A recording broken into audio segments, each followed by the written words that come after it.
Hey there guys, welcome back to my solo fighter Illusionist playthrough. We're going to be moving into Throne of Bhaal. The areas from now on are pretty linear. I am going to do Watcher's Keep as soon as I get out of the first area. But you're not really going to see my tactics change from what they were before, since I've hit max level basically. The enemies in Throne of Bhaal do have a much better THAC0, so AC starts to matter much less.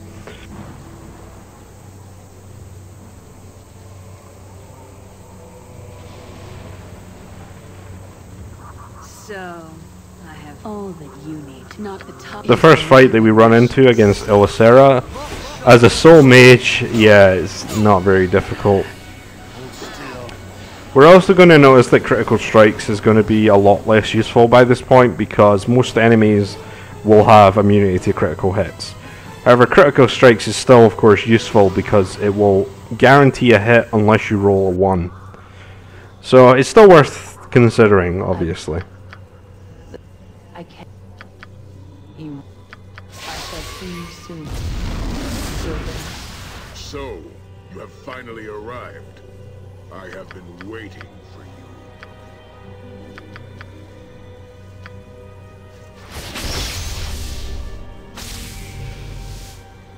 I live, flesh and blood and bone. I am alive. I swore I would scratch and crawl my way back into the world of the living, and I have done it! Yes, it is there that you must go, where the first step of the prophecy will unfold.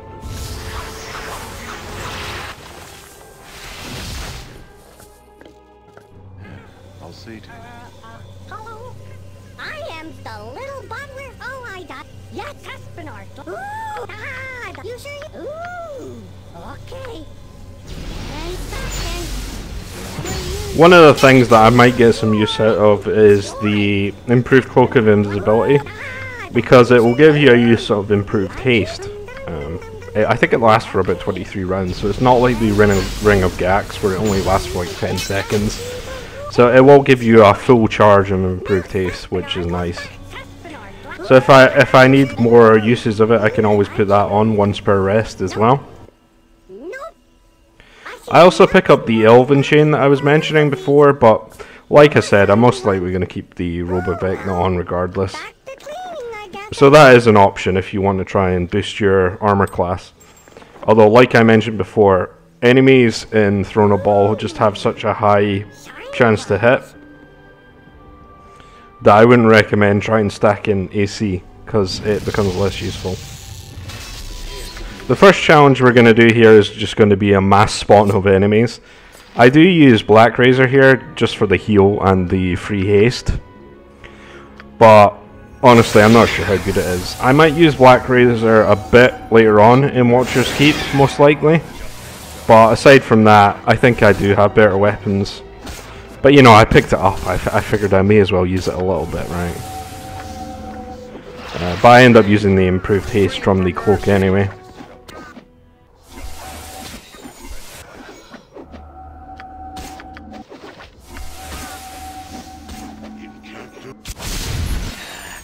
Hold still.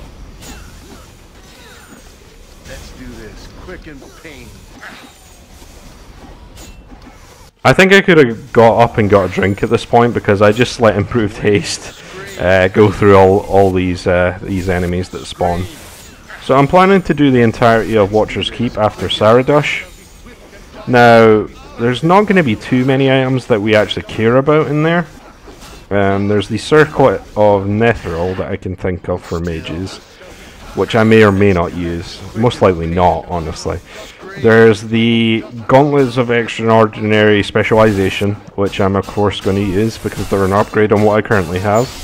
They're the main reason I want to go through there, to be honest. They give an extra half attack per round, so with Belm I'll be maxing out at 5 attacks per round. Although I may swap Belm out at that point because I don't think I really need like 10 attacks per round on the effects of improved haste, really. But we'll see. The other thing that we're going to get is we're going to get wands of spell striking, which are actually quite useful. They are wands that have both charges of breach and pierce magic on. So I won't necessarily need to memorize Breach if I just want to continue using them. So I'll pick up a couple of those just to have them. Aside for that, it's just to see if this character can go through with no problems, which I don't imagine they will have. I think they're strong enough to go through, definitely. Don't fall for their tricks. Kill them all and let the gods sort them. Scream! Scream for mercy!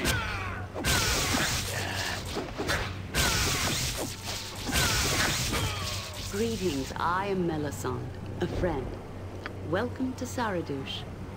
I regret your first encounter in this town was so bloody. There's a couple side quests in Saradush that I'm going to do, but as you can imagine, there's no real point in me doing them. I don't really get any items that I require. I think you get an upgrade material for one of the high-level maces, but obviously I'm not really using maces. So I would suggest that you would probably just skip these if you are max level, because you will be while soloing. But I do them anyway, just to get in a couple fights, but it goes fairly quickly anyway. Something on your mind?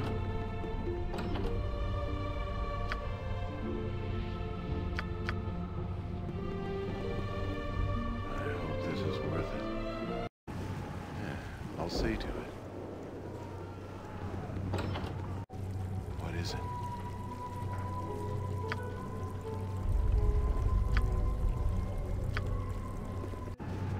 I hope this is worth it.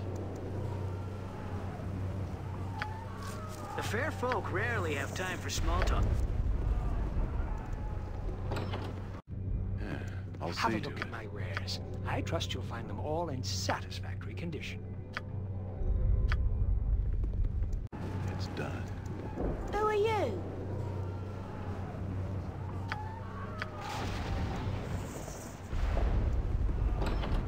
I'm there.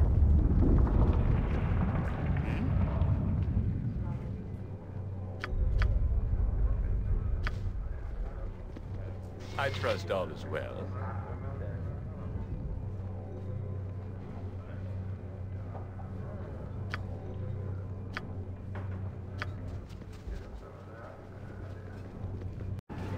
If it must be done,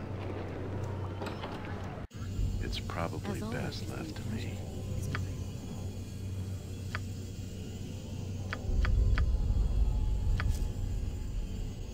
Hey, not a concern. Greetings, adventurers.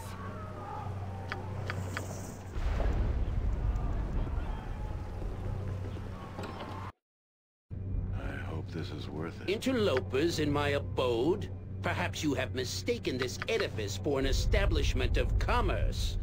I assure you, you are mistaken. I'll see to it.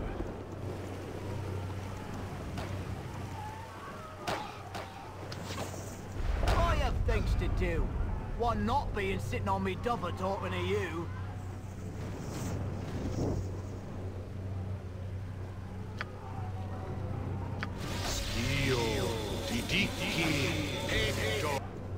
I have things to do. One not being sitting on me double talking to you.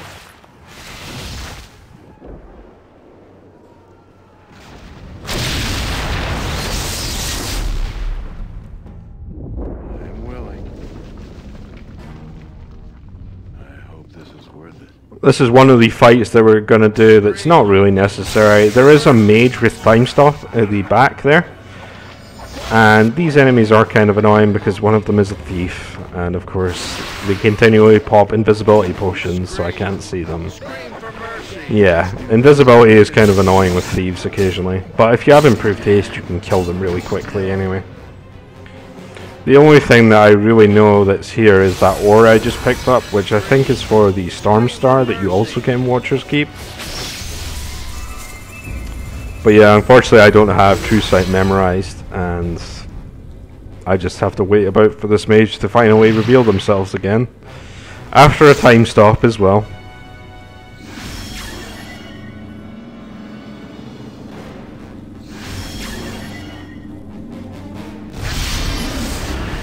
Hold still. see to it. Something.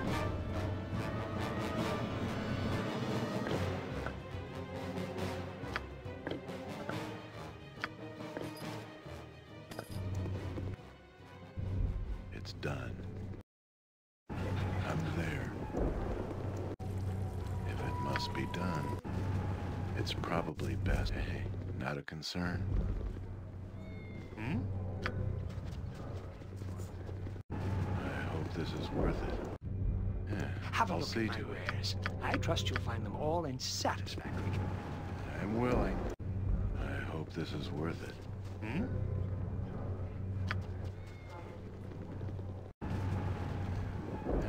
I'll see to it. I'm going to pick up the rest of the spells that I don't currently have from Lazarus. The only ones that I really care about at this point, because I'm probably not going to use the rest, is Wish, which I didn't have, and Spell Trigger. So Spell Trigger is a very useful spell that will allow you to cast 3 spells of level 6 and below at the same time, the same way as a sequencer. So it can be very useful. You cannot get a scroll for it unless you get it as a random drop in Shadows of Amn. So this is where you can pick it up for the first time, normally.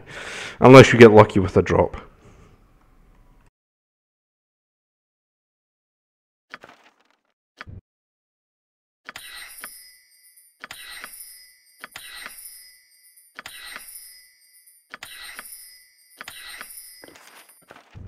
Well, you look like the sort who has more than 2 gold pieces to rub together.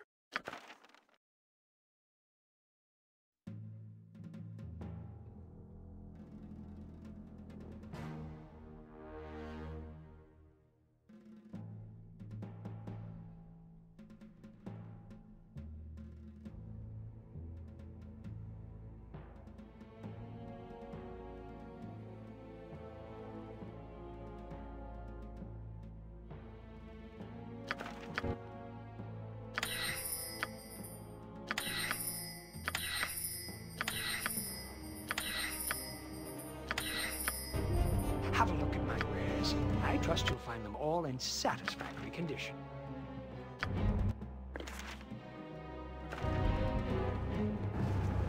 I'm there.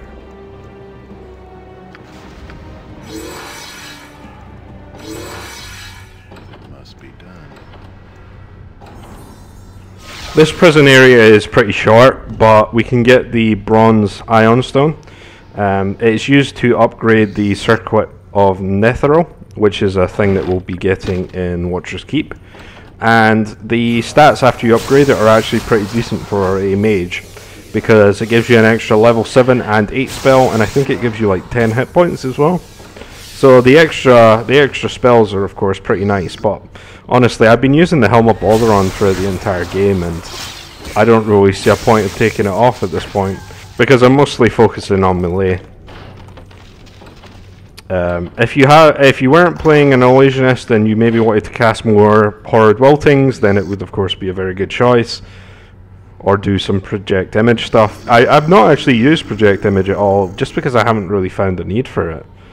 I haven't really stacked my spellbook with a bunch of like nuke spells. I've got a bunch of Magic Missiles there that I haven't used either, just because Magic Missile is a decent first level spell. But yeah, you can see I pick up the Iron Stone by doing that little side quest there. And we just run through the rest of this area to kill Gromnir, really. Hold still.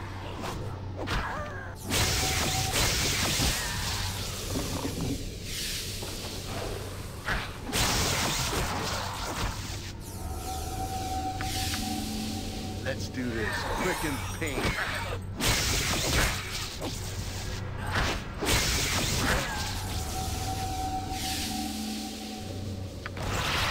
Probably best.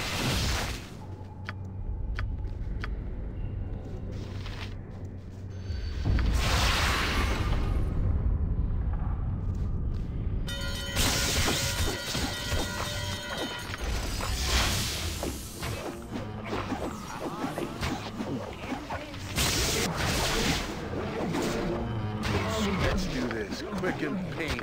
Yeah.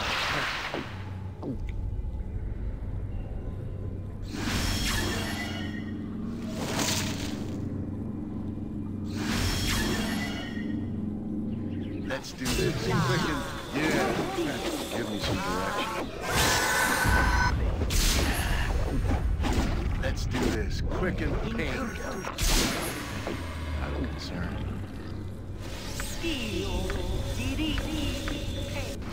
On this part you'll see I'm very confused because I didn't know that this mage actually cast Mislead and left her clone over there.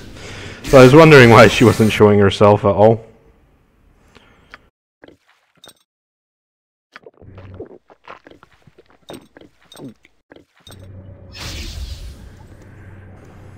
I know there's quite a few enemies in the next few rooms, so what I decided to do is basically run through them, group up the enemies, and then cast Incendiary Cloud.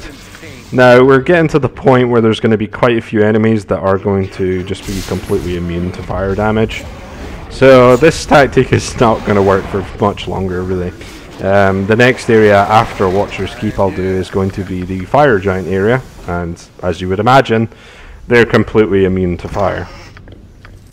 I think this scabbard is to upgrade Phobane, which I'm going to pick up in Watcher's Keep.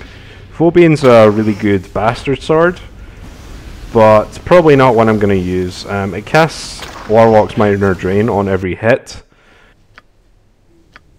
I decided to try and cheese the next few fights a little bit. I end up using another Incendiary Cloud on these guys here. I think the mages at this point really keep Time Stop on hand quite a lot, but their spells aren't really optimized in the base game where they'll take advantage of it, because all they really cast is symbols at me, which I always save against.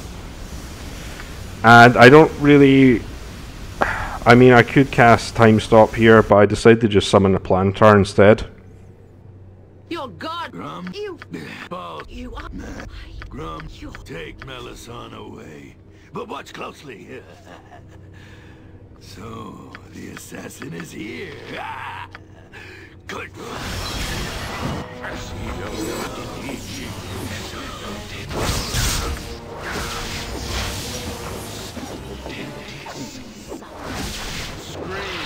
Scream for mercy.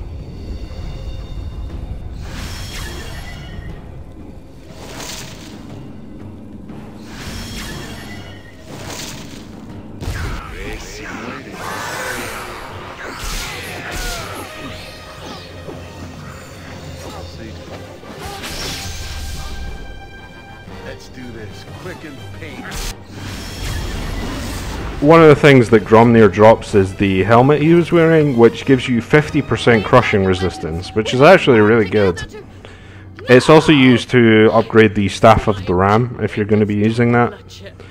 You have slain Gromnir and many other bullspawn as well.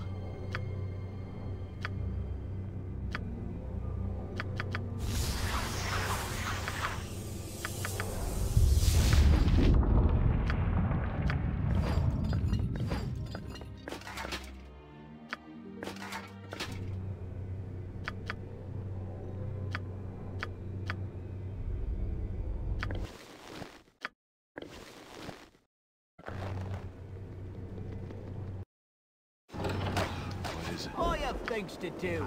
One not being sitting on the double talking to you.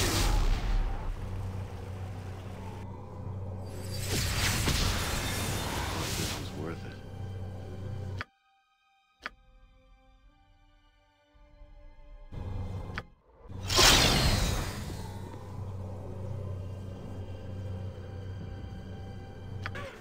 As soon as we go to the forest area, we see a bunch of enemies. They're actually very low level, so most of them die here to cloud kill. But there's a merchant that's just north of here, so make sure that you don't hit him with the cloud kill, because I think he walks towards you after you kill all these guys, and he can walk right into the cloud spell. We're going to get a bunch of potions of extra healing at this point, so I'm going to... I think it heals about 40 hit points. So I'm going to replace any healing I need to do with those. But honestly, I haven't needed to use potions at all for a very long time. Mage defenses are really your best option. I pick up a Black Blade of Disaster and Spell Strike scroll for him in case I use Simulacrum at any point and maybe want to cast those spells. But I honestly haven't really been using Simulacrum that much either. So I head over to Watcher's Keep. I'm going to save this till next episode. I hope you guys enjoyed, and I'll see you then.